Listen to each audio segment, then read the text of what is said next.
الرحمن الرحیم۔ السلام علیکم جماعت داہم بیٹے، آج جو ہم اسلامیات کے مضمون میں آپ کا حصہ پڑھیں گے، جو سبق پڑھیں گے وہ حصہ احادیث ہے۔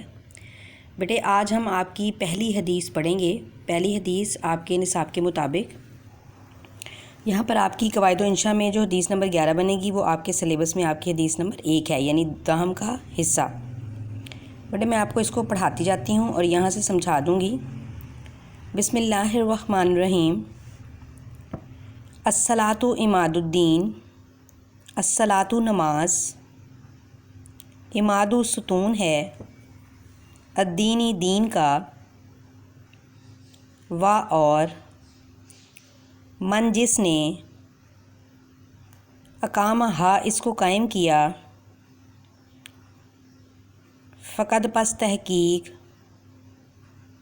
اقامت دین اس نے دین قائم کیا، و اور، من جس نے، ہدمہ اس کو ڈھا دیا، اس کو گرا دیا، فقد پس تحقیق، ہدم الدین اس نے دین کو گرا دیا، اس نے دین کو ڈھا دیا۔ ٹھیک ہے بیٹا، دیکھیں حدیث ہے الصلاۃ عماد الدین ومن اقامہ فقد اقام الدین ومن ہدمہ فقد ہدم الدین۔ ترجمہ دیکھیں، نماز دین کا ستون ہے، جس نے اسے قائم کیا اس نے گویا دین کو قائم کیا، اور جس نے اس کو ڈھا دیا گویا اس نے دین کو ڈھا دیا۔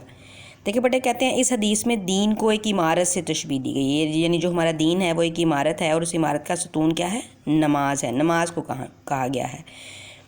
پھر وہ کہتے ہیں جس نے اس ستون کو قائم رکھا گویا اس نے دین کو قائم رکھا، یعنی اس نے دین کی جو عمارت ہے اس کو قائم رکھا اور اس کو گرنے سے بچا لیا۔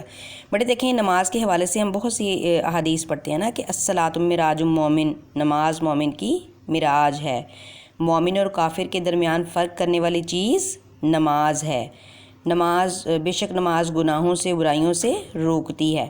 تو اسی وجہ سے وہ یہاں نماز کی اہمیت جو ہے وہ واضح کر رہے ہیں کہ نماز کی اہمیت اس طریقے سے واضح ہوتی ہے کہ مسلمان کے لیے روزانہ 5 مرتبہ ایمان کے امتحان کا موقع آتا ہے۔ مؤذن اسے نماز اور فلاح کی طرف بلاتا ہے، اور اگر وہ پکار پر لبیک کہتا ہے تو گویا وہ اپنے ایمان کی صداقت کی گواہی دیتا ہے۔ اس کے علاوہ نماز ہی وہ عمل ہے جس کے ذریعے اللہ کا قرب جو ہے وہ حاصل ہو سکتا ہے۔ بڑے آپ کو پتہ ہے نا نماز کے بارے میں سب سے زیادہ قرآن پاک میں 700 دفعہ جو ہے وہ بار بار تاکید کی گئی ہے۔ کیوں تاکید کی گئی ہے؟ اسی لیے تاکید کی گئی ہے کہ نماز ہی وہ عمل ہے جس نے ہمارے دین کو بچانا ہے، جس نے ہمارے دین کی عمارت جو ہے اسے برقرار رکھنا ہے۔ ٹھیک ہے بیٹا، یہاں سے آپ نے اس کو دیکھ لیا، آپ نے اس کی تشریح میں نے آپ کو دکھا دی۔ ایک دفعہ میں آپ کو آپ کے سلوشن کے اوپر بھی لے جاتی ہوں، وہاں سے بھی آپ اس کو دیکھ لیں۔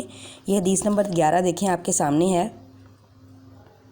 یہاں اس کو نکات کی صورت میں بھی آپ کے سامنے بیان کر دیا گیا ہے،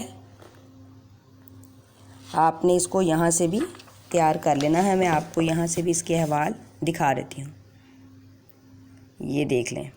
ٹھیک ہے، یہاں بھی اس کی بیٹے وہی تشریح ہے، بس انہوں نے ذرا احادیث کو اچھے طریقے سے آیات کو بھی بیان کر دیا۔ یہ دیکھیں نماز کی اہمیت قرآن کی نظر میں وہ آپ کو بتا رہے ہیں۔ بسم اللہ الرحمن الرحیم، اقیموا الصلاۃ وآتوا الزکاۃ، یعنی یہاں پر آپ کو آیات بھی مل جائیں گی اور احادیث بھی مل جائیں گی، یعنی آپ کی جو تشریح ہے وہ بہتر انداز میں تیار ہو جائے گی۔ پھر وہ نیچے آپ کو احادیث کی روشنی میں نماز دکھا رہے ہیں، پھر نیچے کہتے ہیں نماز کیسے پڑھی جائے، اور پھر نماز کے فوائد، اور پھر نیچے انہوں نے اس کے حوال میں شعر بھی دے دیا کہ یہ ایک سجدہ جسے تو گراں سمجھتا ہے، 1000 سجدوں سے دیتا ہے آدمی کو نجات۔ ٹھیک ہے بیٹا، اس کے بعد دیکھیں یہ آپ کو مختصر سوال دے رہے ہیں۔ الصلاۃ عماد الدین کا ترجمہ لکھیں۔